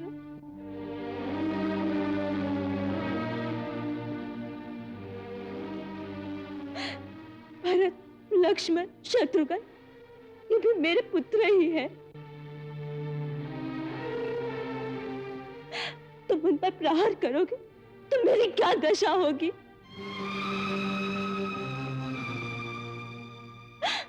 उस पर तुमने स्वयं श्री राम को युद्ध के लिए ललकारा। मेरी संतान अपने पिताश्री के चरण छूने की जगह पर उन्हें युद्ध के लिए ललकारे। मेरे लिए इससे लज्जाजनक बात और क्या हो सकती है?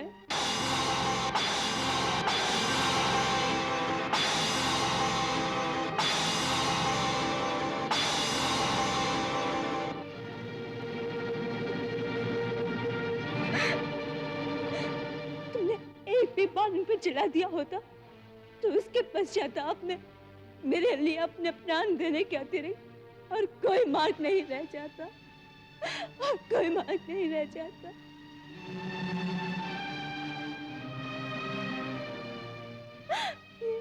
ये क्या किया तुम लोगों ने? ये क्या किया?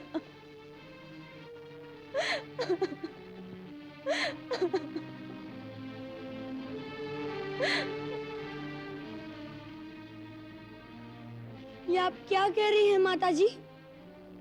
महाराज राम हमारे पिताश्री हैं? हाँ पुत्र,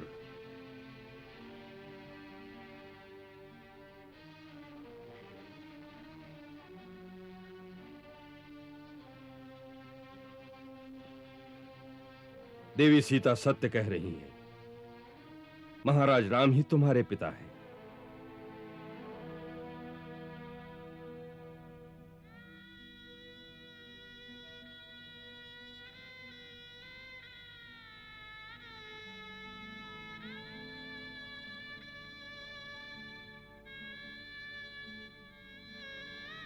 तो क्या आप ही वह अभागी सीता है जिन्हें महाराज राम ने वन में त्याग दिया था? जिसके पति श्री राम हो उसे अभागे नहीं कहते। मुझसे अधिक भाग्यवान और कौन होगा कि मैं उनकी पत्नी हूँ जिनकी तीनों लोकों में पूजा होती है। फिर ये बात आपने हमसे आज तक क्यों छिपाई?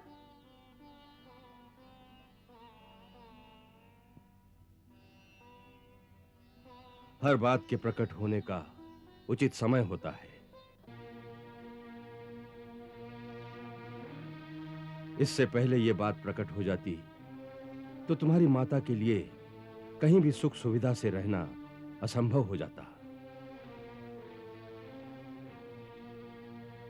हाँ, अब वो समय आ गया है जब तुम्हें अयोध्या वालों से यह प्रश्न पूछना होगा कि उन्होंने तुम्हारी माता के पवित्र आंचल पर निंदा के धब्बे क्यों लगाए। इसी दिन की मैं इतने वर्षों से प्रतीक्षा कर रहा था। अब तुम्हें अयोध्या जाकर घर घर में सीता की करुण कथा सुनाकर अपनी माता के पवित्र आंचल पर लगे हुए धब्बे को अयोध्या वालों के अश्रुओं से धोना होगा।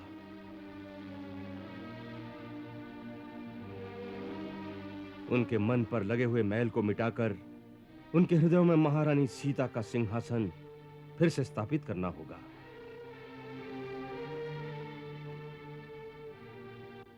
प्रजा का मत बदलकर उसे अपनी माता के सामने नतमस्तक करना होगा। जिससे उनके पाप का प्रायश्चित हो सके।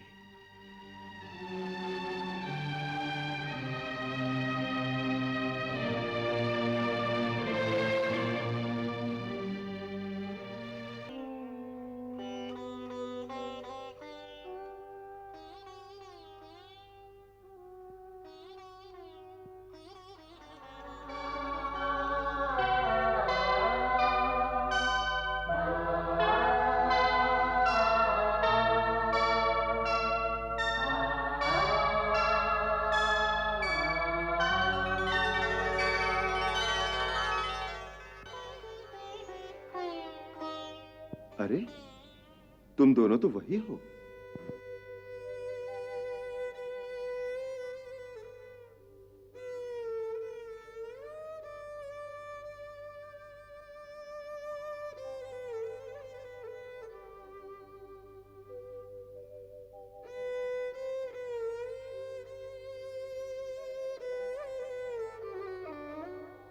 उठो।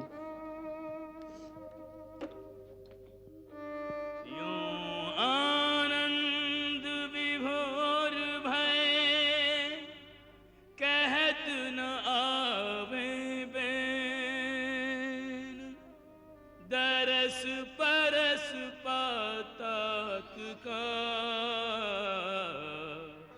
झर झर बरसे।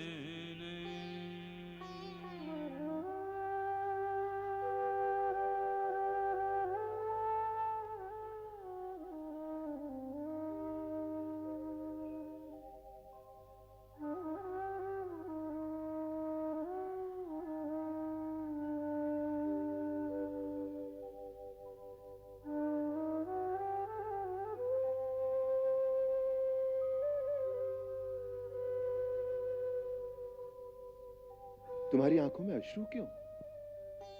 प्रसन्नता से महाराज। आपने जो अपना हाथ हमारे सिर पर रखा, उसी से आंसू निकल आए। क्यों? महाराज राम अपना हाथ जिसके सर पर रख देंगे, उसकी तो यही दशा होगी महाराज। जैसे पिता का प्यार पाकर पुत्र भावुक हो जाता है, उसी प्रकार आपका दुलार पाकर हम जैसे प्रजाजनों का भाव विभोर हो जाना प्राकृतिक ही है।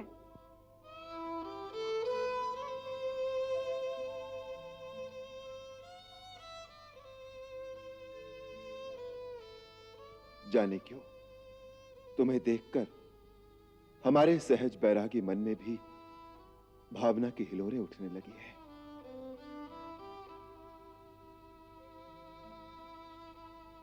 उस दिन तुम्हारा वीर रूप देखा और आज तुम्हारे स्वर का चमत्कार। वीरता में भी निपुण और संगीत के सुर ताल का भी इतना ज्ञान, कैसा अद्भुत मेल है। ये सब तो हमारे गुरुदेव की अनुकंपा है। संगीत की शिक्षा उन्होंने दी है? जी महाराज।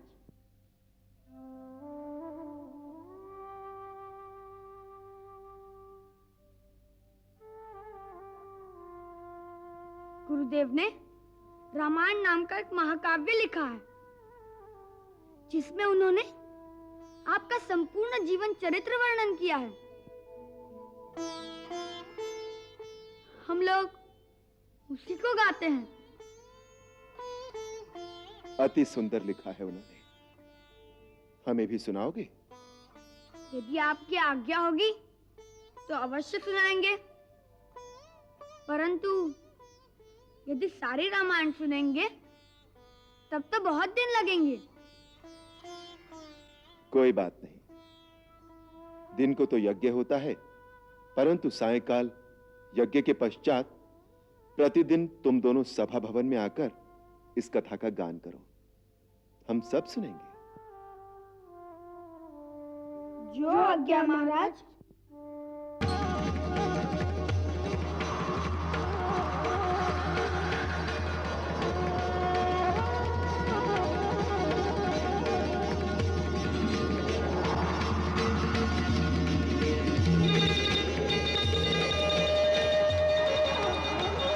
दीदी, क्या हुआ दीदी? उसे देखकर क्षण भर के लिए तो मुझे ऐसा लगा जैसे राम फिर बालक रूप में आ गए। हाँ दीदी।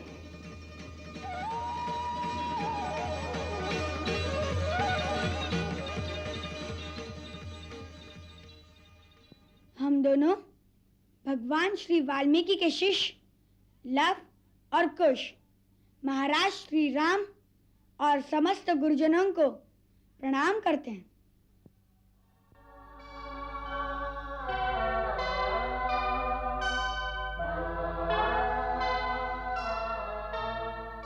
हमारे गुरुदेव का आशीर्वाद सबको प्राप्त हो।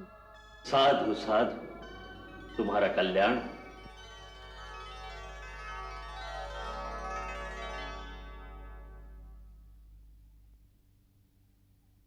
महाराज, हम आपकी आज्ञा अनुसार सभा में आ गए हैं। हमें क्या करना है, आज्ञा दीजिए। ये सभा तुम दोनों का स्वागत करती है। तुम दोनों ने न केवल अपनी वीरता की छाप हमारी सेना पर डाली है, वरन अपने स्वर के चमत्कार से अयोध्या वासियों को अभिभूत कर दिया है। हम इस सभा में तुम्हारा सम्मान करते हैं और सम्मान का प्रतीक अंगवस्त्र तुम्हें भेंट करते हैं।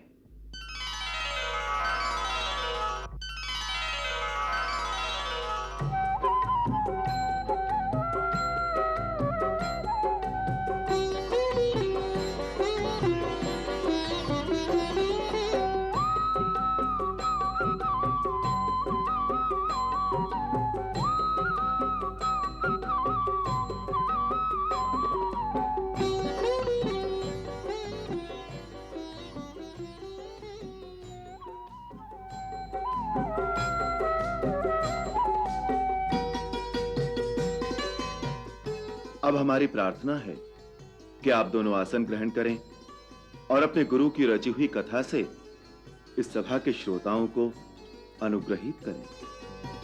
जो आज्ञा।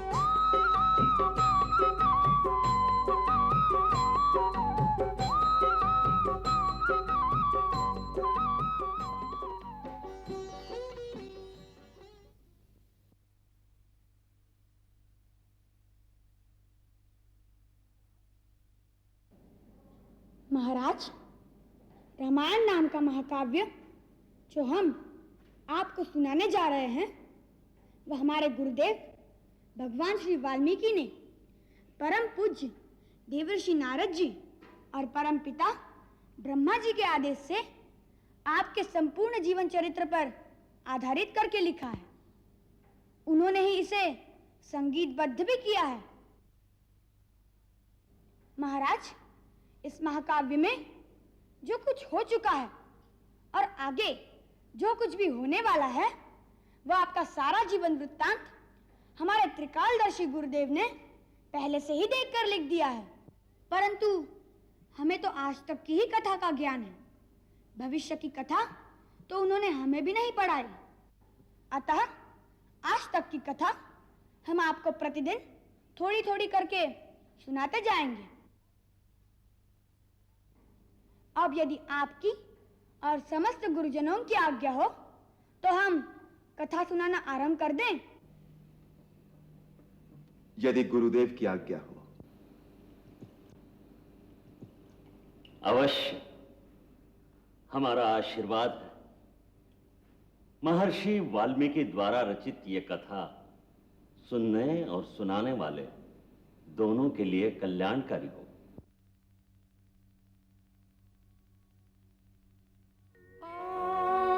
श्री महागणाधिपतये नमः।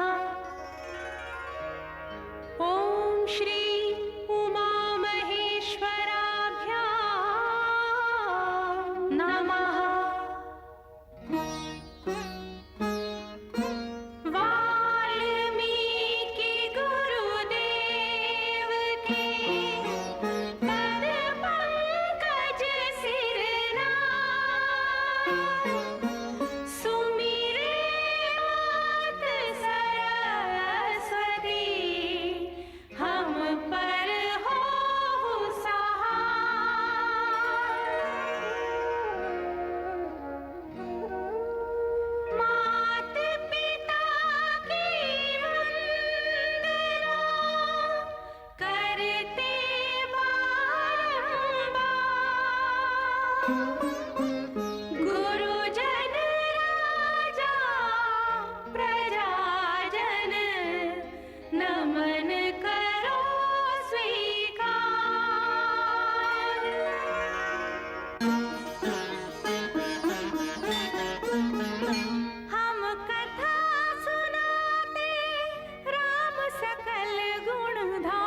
सब कुल दीप जगत आधारा।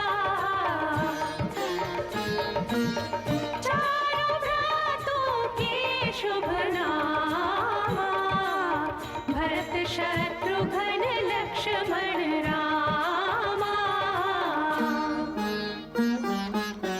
गुरु वशिष्ठ के गुरुकुल जाके अल्पकाल विद्या सब पाके पूरन हुई शिक्षा रघुवर पूरन काम की।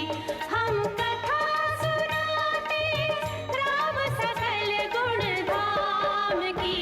ये रामायण है पुण्य कथा श्री राम की।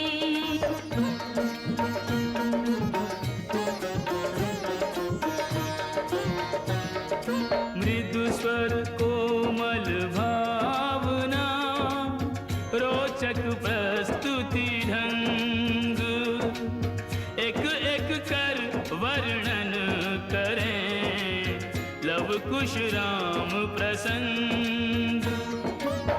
विश्वामित्र महामुनि राई, तिनके संग चले दो भाई।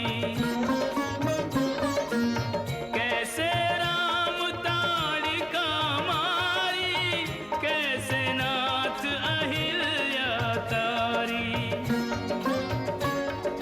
मुनिवर विश्वामित्र तब संग ले लक्ष्मण राम।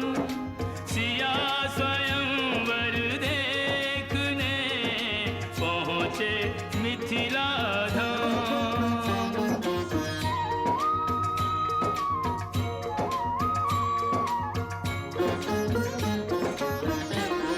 जनकपुर उत्सव है भारी, जनकपुर उत्सव है भारी। अपने वर का चयन करेगी सीता सुकुमारी। जनकपुर उत्सव है भारी। जनक राज का कठिन प्रण सुनो सुनो सब कोई। जो तोड़े शिव धनुष को सो सीतापति हो। कुतुरी शिव धनुष कठोर, सबकी दृष्टि राम की ओर। राम विनय गुण के अवतार, गुरुवर की आज्ञा सिरधार। सहज भाव से शिव धनु तोड़ा, जनक सुता संग नाता जोड़ा। रघुवर जैसा और न कोई, सीता की समता नहीं होई। दो करे पराजित, कांति कोटि रति काम की। हम कथा सुनाते राम सकल गुण धाम की। ये रामायण है पुण्य कथा सिया राम की।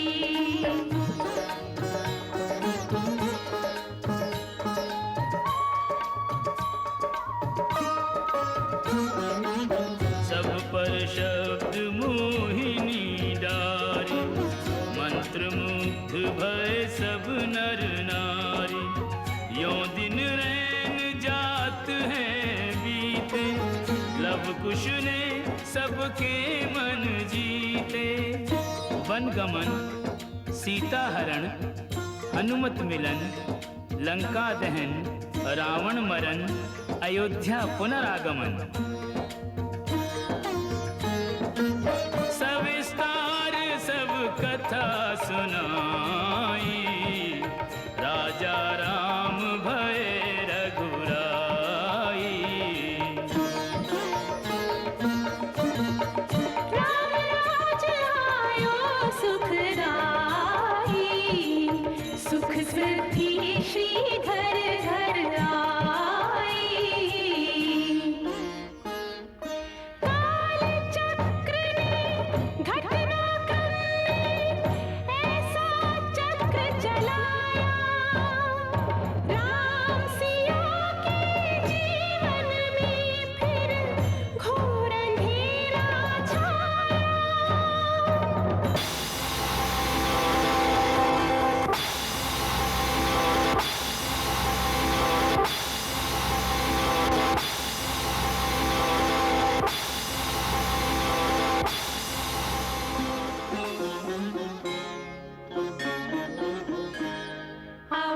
में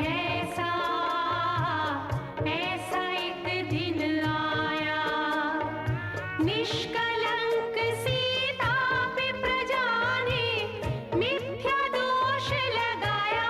अवध में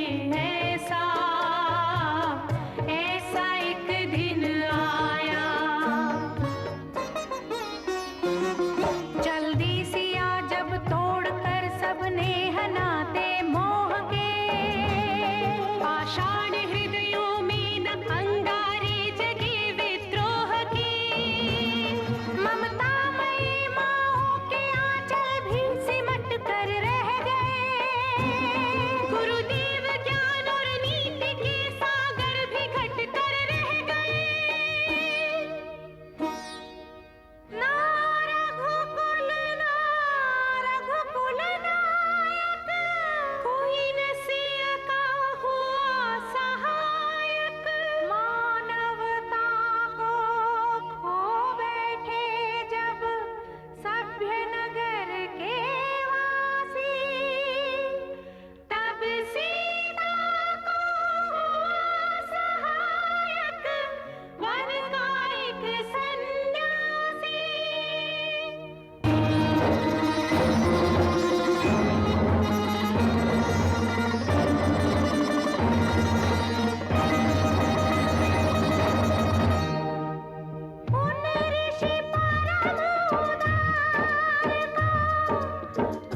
वाल्मीकि शुभ नाम, सीता को आश्रय दिया, ले आए निज धाम।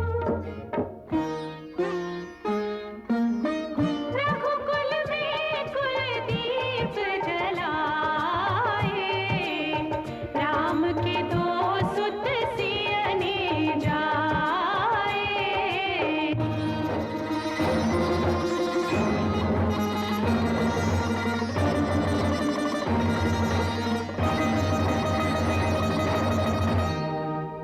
श्रोतागण, जो एक राजा की पुत्री है, एक राजा की पुत्र वधू है और एक चक्रवर्ती राजा की पत्नी है, वही महारानी सीता वनवास के दुखों में अपने दिन कैसे काटती है, अपने कुल के गौरव और स्वाभिमान की रक्षा करते हुए, किसी से सहायता मांगे बिना कैसे अपना काम वो स्वयं करती है।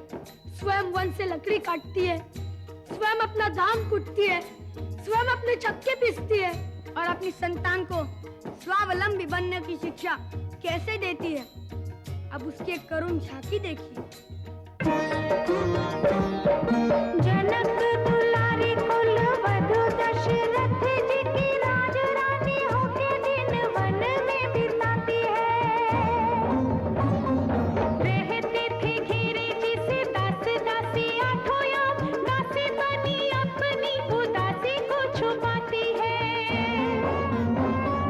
धर्म प्रवीण सती परम कुलीन सब विधि दोषहीन जीना दुख में सिखाती है।